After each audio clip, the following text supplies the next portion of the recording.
तंगवानी का ख़बर शामिल कयूं पिया। मुख्तियार अली बलोच जे रिपोर्ट मुताबिक़ तंगवानी पुलिस थाणे जे हद ॻोठ मलूक डाणीअ मां 25 ॾींहं अॻु अगवा थियल ॿ नौजवान तुफ़ैल डाणी ऐं तालिब हुसैन डाणीअ जी बाज़ियाबीअ लाइ वारसनि पारां पाक किताब खणी शहर जे बस स्टैंड ते टायरनि खे बाहियूं ॾेई एहतजाजी धरनो हणी मगुअनि जी बाज़ियाबीअ लाइ सख़्त नारेबाज़ी कई।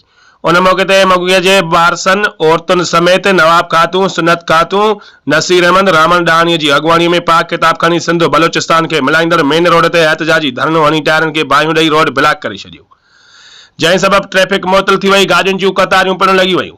मुज़ाहिरीन मीडिया सां ॻाल्हाईंदे चयो त हथियारबंदनि असांजे ॿिनि नौजवाननि खे हथियारनि जे ज़ोर ते अगवा करे, जंहिंखे 25 ॾींहं गुज़रण बावजूदि पुलिस ख़ामोश बनल आहे। हुननि वधीक चयो त मुगवियुनि जा वारस इंतिहाई परेशान आहिनि। हुननि एसएसपी कश्मीर अमजद अहमद शेख खां मुतालबो कंदे चयो त नोटिस वठी असांजे नौजवाननि खे बाज़ियाब करायो वञे, ॿी सूरत में एहतजाज जो दायरो वधायो वेंदो।